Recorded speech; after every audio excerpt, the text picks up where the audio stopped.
right, guys, this is what we got in store for you today. So it is Saturday. We got new comic book day, so we're going to roll out some of our stuff. It was a really small week this week, but we got some good stuff in there. See, Princess got some gains that she picked up from Jimmy Jam, so we're going to be opening that. And Zach has a huge triple threat, 3 slabs, sort of drunk, because I think I was drunk when I recommended it to you, but yeah, that's what we're going to open up. So it's going to be an awesome episode. So let's get into it. Let's do it.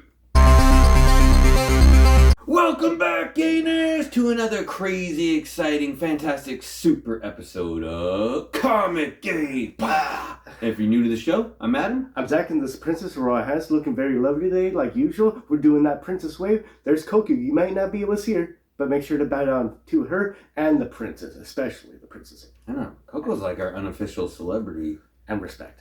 Dog. Official. Unofficial. Official. All right, guys.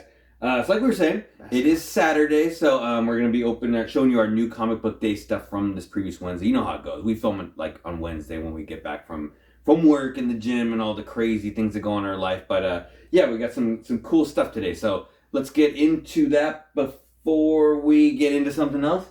We got a beer. Almost a guy over you there, Zach. Almost.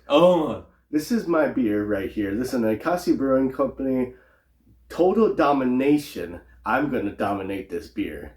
And it's IPA, Northwest IPA. It's a local, I believe. Or it's Oregon. Oregon, yeah. It's kind of local. We're in Washington. Yeah, and this is what it looks like. And if this doesn't do it for me for this video, this is my main beer, this is my backup beer. And it doesn't like any feedback. Check one. Check one. Two. All right, I'm drunk. All right, let's get into this without further ado, because you're here for the comics and not so much the beer. Is there a 2% in there somewhere? Oh, yeah. Yeah, and if you don't know, there's a 0.2 in here that I'm going to drink. And as you well know, now, 0.2 is the best part. Alright, guys. If you didn't notice, Zach is very proud of himself. He's down 8 pounds. He's on his new diet. He only drinks beer for you guys and not for himself. Matthew McConaughey diet. He said I switched out the wine for beer. So leave a comment down below. Alright, let's get into some comments. Alright, so we said today was a light week. It was light. So this much, Princess was actually the one that picked up the comic. She was very happy that she didn't have to spend too much. So let's kick it off, right? So there was there was no DC this week. I didn't even see any DC coming up. We didn't even skip over DC. There's just no DC. So I'm sorry for all the DC lovers. So we got Hulk number 4. This is the Donny Cates, Ryan Ottley run. This started out a little slow for me, but now I'm loving this story. It's Donny Cates. It's kind of what you expect. You know, it's going to be amazing. But this cover I really like. You kind of got like the ship Hulk at the bottom and then all these crazy monsters coming out at him. I know they're kind of getting the story where they got sucked into another dimension where like other beings got turned into the Hulk in this dimension. It's kind of crazy. The whole thing's crazy. Now they want this Hulk to either they want to cure him to figure out how they can fix the other ones. But I'm just gonna binge read this when all of it comes out. So I'm just gonna wait till Adam picks up all of the books and read it, or buy the collected. Just because a ship Hulk is kind of throwing me. It was weird, but I'm getting Venom vibes from this. That's how good. Like the Donny Cates Venom run, I'm getting those same vibes. So very nice. I don't know. Yeah. Here's one that's really cool. This started out really weird, and I'm sticking with it. And then I know. Donny Cates recently posted that he thinks everybody should be reading this book, and it's called What's the Furthest Place from Here? And this is issue number 4 by Boston Rosenberg, and this is an Image comic.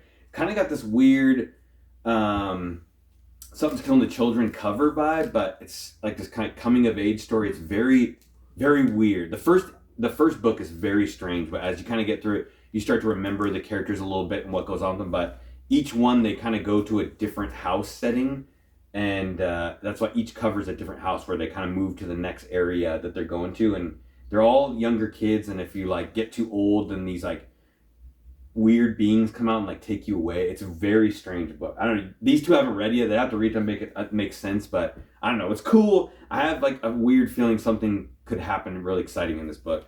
We got, you guys know I'm reading Walking Dead Deluxe. We got issue number 33. This is probably one of the best covers I've seen so far, with Michonne looking good on there. This is a Finch cover. That's why. I love Finch. I always get the cover B. For some reason I subscribe to just cover B, which kind of has been working out in my favor. I'm liking cover B more than cover A, but I think this is close to when she's escaping from the governor, where I'm caught up with this. So For those of you who read it before, you know something crazy might be happening at that point. So, good book. We got Amazing Spider-Man 89 from the current run, obviously. So, this is, dude, the Goblin, Queen Goblin, it's not the Goblin Queen. Queen Goblin, as you guys know, has been going nuts, and this is her origin story. And you got Black Cat on the cover there. So, I guess a lot of people didn't pick up her first appearance because of the confusion with the 88 point BEY. So there's a regular 88, and then the very next issue is the 88 BEY, which kind of caused some confusion. So like people thought it was like another 88. So it's probably like the 88.2 kind of idea. It is, but it's like the Beyond offshoot story, but it's confusing people. So not very many people ordered it, which is why it went up in value. That's interesting, and it's kind of like, do they not want to make money? I don't know, because you really want to make it clear. It does say it's confusing, but hey, it works out for us. Yeah, we got a couple two copies actually. All right, next up we got Venom #5, and this is the Al Ewing. So sometimes it's Ram V, sometimes it's Al Ewing. They go back and forth who's writing the book, which is interesting. I haven't really noticed a huge difference between the two. Maybe you guys have, but this is obviously Dylan on the cover with the new Venom costume. So right. Mm-hmm. They probably have a general idea of how the story's going to go, and they're letting each other have their own creative liberties in that realm. It's still weird, though. This is when it's set that you can deviate a little bit as long as the end goal is achieved. Yeah. But great book. I'm liking I'm liking this new Venom. It took off exactly where the Cates run ended, so it's not a new story, so to speak. It is a new story. So we did go a little crazy. If you guys know, hopefully you guys pick this up. You got Iron Fist #1. This is a whole new chapter of the Iron Fist. This is Swordmaster, the current Swordmaster from the new Agents of Atlas. New Agents of Atlas, which is a huge character everybody's respecting on. But Iron Fist gave up his powers of the Iron Fist and gave it to Swordmaster. So this is his first appearance as Iron Fist. We got a couple copies. We're specking on that, and we picked up all the variants. I know Zach's looking at this like, what the heck is this? So there's 2 variants that came out. We got the Iron Fist from Nanook, and then the other one is the Gwen Stacy one. So all these Gwen Stacy covers coming out, but I think there's a lot. There's a lot of I think everybody knew this was going to be a cool book, so a lot of people bought it. But I think it's still a good book to buy. Shout out to Colleen Wing. Hopefully she's the next Iron Fist in the MCU. Shout out to Colleen Wing. Well, well, technically she was, if that's canon. Yeah. At the very end of the Iron Fist, which the second season is so much better than the first season. Yes, that is true. That is you guys could get through the first season of Iron Fist on Netflix. The second season is amazing. So super, super light week. I don't know what happened to DC. It's like nothing came out for them. I don't know. There wasn't anything that I saw. But maybe you will see some DC in this episode. Oh, yeah. This is a DC-heavy episode. But we make a pause for a beer opening moment. Did you already finish the first one? Yes, I did. This is also Nakasi. It's a Slager Winter Ale. And I'm going to get schlosted. He's only drinking once a week, guys, with you. So he's got to get them all under in our 20-minute video. Yes. All right. So our next box is going to be a Princess Gaines. We like to do the Princess Gaines. So she was doing a raffle with Jimmy Jam. So we'll link Jimmy Jam's Instagram down below. He's a great friend of the show. We bought a bunch of mystery box from them. They're all fire. Very affordable stuff. But in this instance, he was doing a raffle. And Princess was in the raffle. She does those raffles. And she got last place. I guess we know when all the numbers come up, she was the one at the very bottom. And he likes to do a little extra and send some stuff out to the person that gets last place. So, so we're going to open this up. I've never heard of that before, but that's a good idea. Maybe you guys want to get on Jimmy Jam's raffle, and if you don't win first, you want to be last, right? Right. Because if you're not first, you're last. You get a gold star. You get a gold star. She got a gold star. So she has no idea what's in here. So this is a total mystery box. I have no idea what she paid for the raffle spot either. So, put it in perspective, but it's a decent amount of books. So this is he did a custom-made box for the princess for getting last place, and it says right there, custom-made box. So, we'll see, I'd imagine, if we had to make a custom-made box for the princess, what kind of stuff we would throw in there, but, and Jimmy Jam probably knows her pretty well, so. Hopefully we kept it PC. We'll find out. No, that's not PG. PG, PC? PC and PG. Maybe PG-13. Open. Oh, he actually told us open this side. Wow. So it's actually a mystery box. So you guys did get to see a mystery box in this. Well, I'm saying, like, sometimes people send the Princess Nudie covers, so... Well, like, I'll look at it. Yeah. Ooh, that's cool. Okay, so first up, we got She, the series, number 11. Mm-hmm. Is that Silvestri? I don't know. Gucci? Fucci? Oh. I don't know. Gucci. But I think it's Gucci. Fushi? Oh, Fushi. Oh, that's someone different. Oh. Princess... Oh, Tucci. Tucci. Yeah, that's right. But was it Bill Tucci? I don't know. You guys are the She experts, but cool book. I'm not an Actually, expert. I don't just think like the character. Princess has that one. I haven't seen her in that one in her cover. She always gets that one She cover, which we'll see if that's in here. Ooh, this is a cool cover. Liberty Meadows by Frank Cho. Dude, this is really cool. It's homage. I've never seen that one before. Not a regular comic, but something else, I think. I'm thinking of the what's the... With the dogs pulling on the baby's underwear. What is that, Copper Tone Baby? That's not the Copper Tone Baby. It looks like a really cool read, though. I like the little animals on there. Oh, Princess is going to like this one. This is cool. So you got Harley Quinn and Betty and Veronica. Adam Hughes cover, dude. Oh, look how cool Poison Ivy looks there. Yeah, that's probably one of the better Poison Ivy covers. Adam Hughes, you can't go wrong there. There's a lot of good, crossovers from Archie that are pretty fire. If you guys like Poison Ivy, look up March Gilliam. He did the Gotham series Sirens. He makes a lot of good Poison Ivy covers, so check it out. It's a good box, man. March. Mark. Betty Page number 4. This looks like the Little Mermaid homage cover. She even has the Little Mermaid necklace on. Zach, what do you like better? Top half mermaid or bottom half mermaid? If you had to. That's a hard choice. One or the other. You get judged over one over the other. Yeah. The fish head with the lady bottom, or no comment. Or the lady top with the fish bottom. No, I'm going tops. The age-old question. Let's go tops. All right. Oh, dude, this is cool. Street Fighter versus Darkstalkers. Whoa. I love the Darkstalkers video game, for all you guys, was so awesome. It's kind of like, I don't know if it started as a video game or a comic first, but I played the video game for Sega Genesis, and like each character is based on like a movie monster. So you got like Frankenstein, Dracula, all the, the Mummy. Females, right? No, they mix. It's a mix. Some of them are male, some of them are female. Like Frankenstein was a male. I believe it was a game first, and then they made it into an anime, and then they made it into a comic. But it actually had a really good storyline. And the graphics in the game were awesome. I just hit the random buttons and hope that combos came out. Video game. Woo! Nice. Black Canary Wedding Planner. I don't even know who she's wedding planning for, but first issue of the Wedding Planner. Nice. Black Canary. Love that character. Yeah. It's impossible to get their first appearance because it's in the Golden Age. It's worth It's mixed with someone else's first appearance, isn't it? Isn't there like 3 other first appearances of the same one? Might be, but Golden Age. It's in a Hawkman comic, I believe. Oh, this one Prince has been looking for? So you got Street Fighter Summer Sports Special. I know she has a bunch of the Street Fighter specials, but I don't believe she does not have this one. Does that even make sense what I just said? Dude, that's cool. I'm not even sure which character that should be from Street Fighter. Minute. Is there a character named Minette in Street Fighter? I think. I'll go with it. I mean, I only know Street Fighter 2.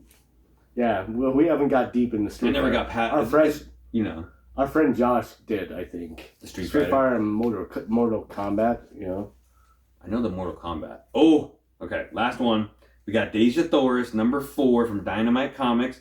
She got that spider on her leg. I'm not really sure if her top's staying on in that picture, but we'll go with it. We'll blur it out. I hope they do something with like Warlord of Mars. I low-key like that movie a little bit. I know it was, I know it had its problems, but... Right. They should have done a couple of different things, but yeah. It just lost a lot of money. I didn't think it was bad.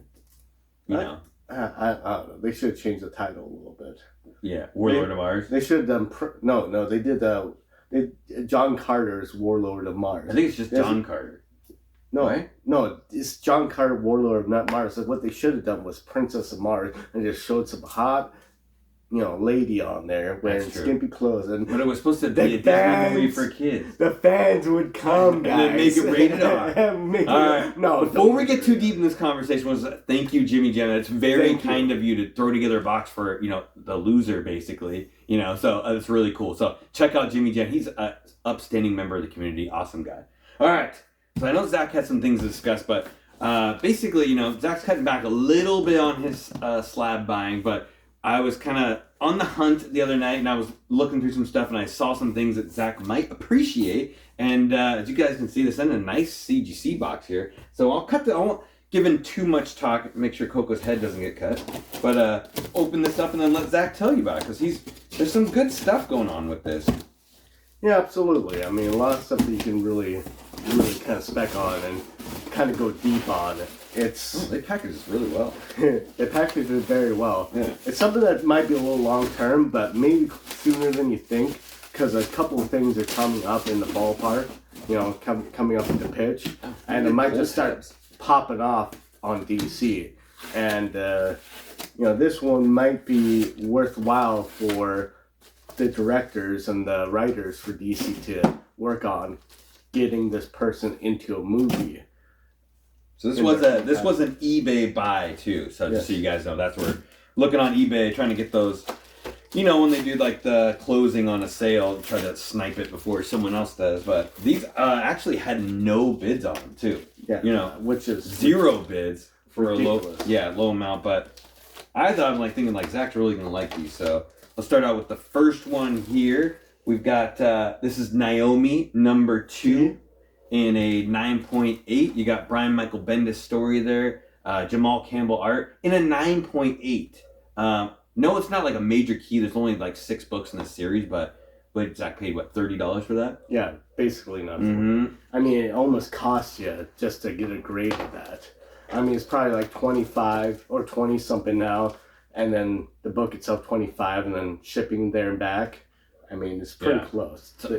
Under almost what what it should be going for. And I know that these ones don't have any major keys in them, but this one's second printing too. I didn't even know that.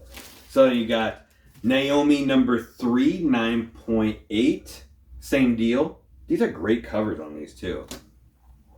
Yeah. Especially all the second printings, all of them I could find have a red tint in replacement to the other books. Mm-hmm. From what I could tell. And you could probably also look at the barcode. It will say something like 112, or if it's a B cover, it'd be 121, or DC and Marvel is slightly different. You might have a reverse in the last 2 digits, so keep an eye out for that. These are all new slabs too. Yeah, that's nice. So last but not least, as you guys can guess, Naomi number 4, 9.8 as well. I think that's number 4 is the origin, right? I think they do a partial origin in pretty much all of the issues except for issue 6. Yeah. I think and issue 1. Issue 1 is kind of like introducing the characters and a few things. And speaking of issue 1, I already have it. I knew it was going to go kind of, up in price, so I got it before it went crazy. So this is it. There's 4 different copies of it. There's the Con Edition, the second print, the third print, and then of course the first print. And that one right there has what? I was making a face. 25,000 print run, which is not very high for even a now book. Usually it's about 60 right now. And then the second, third, and then I also got number 5. Yeah, I think we opened that one recently too. But that's her showing her new costume, right? Yeah, that's pretty dope. Mm-hmm. I mean, first time showing their costume, but first time getting the costume, and it's shown on cover from what I could tell. So the print runs on it is all over the place. I'm trying to get enough data, but it seems like second prints are always a little bit lower. I didn't get much on issue 6, but issue 4, it seems like the print runs are like 9,000. That's super low. Then number 3 is like 6,000. It's how they recorded the data is a little bit weird, because I think they gave them twice a chance to order this book, which is kind of strange. I've never seen that before, but it's at least half of the first print. So second print's probably like for, Naomi's 12,000 or under for the not the first print, but the fourth print. It's probably 12,000 or 6,000 and under. Yeah, it's all over the place. I would say about half of what the regular print run is. So take it, give a chance on the second prints, especially that con edition. I think that's the rarest of all of them. You said like under 800, right? Or about 800? About 890, from what I could That's tell. Crazy low. If that information's correct. It's printed about the right time. And she has a very bright future there, kind of connecting her a little bit more with Superman kind of thing, kind of feel to it. So I could see her coming out in a Superman movie, maybe showing up in a Young Justice movie, because she's a fairly young character at this time. And yeah, people love her. Yeah, good spec. So yeah, Zach got number 2, number 3, number 4, each of them for $30 from the same seller. So you got the combined shipment. So really good pickup. But you guys can just keep an eye out, for these kind of books that pop up. So far, the show's doing really well. It's like 90% on those Rotten Tomatoes. So we've been keeping up. I think they're on episode 4. So if you guys haven't checked it out, check it out. It's a good show. Every once in a while, CW does a good thing with their superheroes. And it's kind of like in this offshoot. As far as I can tell, she's in the Arrowverse, is what I've been hearing. So there's technically supposed to be no superheroes in the Arrowverse. I don't know if the difference between like the Flash and the Arrowverse is like different stuff going on there. So really good stuff. If they're that cheap, like $30 for a slab, keep an eye out. You guys should be picking them up at that price too. And I was explaining Zach said, like, if you get a full set, 1 through 6, all 9/8, you get the premium if you decide to sell it later on down the road. People are much more inclined to buy a full set, even though at this point they can't read it. And if you do compare it to like Silver Age to now, Silver Age has usually a much higher print run than books made from now. So long-term gains is potentially going to be crazy. Especially DC. Yeah, because not very many people are ordering the DC gains. Oh. All right, guys, that should wrap up the show for today. Just want to let you guys know, today's Saturday, so you only have the very next Saturday from this is our live show at 1 p.m. You don't want to miss that. We've already got a ton of people messing us. They're going to be on. It's going to be crazy time. So we got tons of gains to give away. And if you like the show, love the show, hit that subscribe button, hit the like button, hit the notification bell so you always know when new things are going down, especially if you don't miss that show. And leave a comment down below. Let us know what you think about Zach's specking on Naomi. Let us know if you guys like Naomi. We spec a lot on Marvel stuff, so it's kind of cool to see us spec on some DC goodness. We like DC. We like to give them their stuff. Coco needs something from me. I'm not sure. Zach, anything else? Yeah, sure. How you do that is you share a blood transfusion, guys. And how you do that, like maybe you get shot, maybe you get stabbed, something happens. But your other cousin has to be within distance, and he's known for being a brilliant scientist in radiation and getting angry and mastering anger by always being angry, and you become like a better version of him by the blood transfusion. Better. Let's say better. You don't have to get angry. You're still always like so powerful, crazy as you should be, and you're a lawyer, so you double down on that. Double down. But somehow they convince you to do a jump rope scene, not wearing much or anything. That's how you become She-Hulk. Mm-hmm. Oh yeah. What's her name? I'm sorry. Something Banner. I never memorized her name. I just love the character. It's like, oh yeah. Mm-hmm. I love that character. I love that character. I can't wait for the show. It's going to be amazing. Oh man. All right, guys. Until we see you next time, stay safe and remember. Get those games! Get them!